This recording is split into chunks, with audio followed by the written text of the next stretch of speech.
Hey guys, welcome back to TechMan.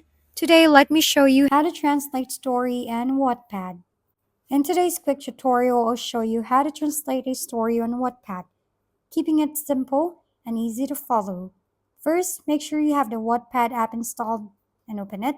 Then log into your account, pick a story you want to translate, like Earth is Mine. Tap on it.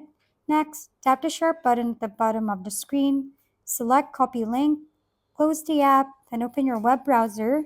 Paste the link and press Enter to open the story online. Scroll to the chapter you want.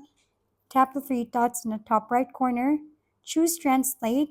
By default, it may translate to Portuguese, but you can tap the gear icon, select More Languages, choose your preferred language, like French.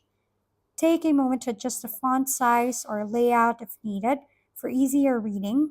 And just like that, your story is translated, making it easy to enjoy Wattpad in the language you love, no matter where you are.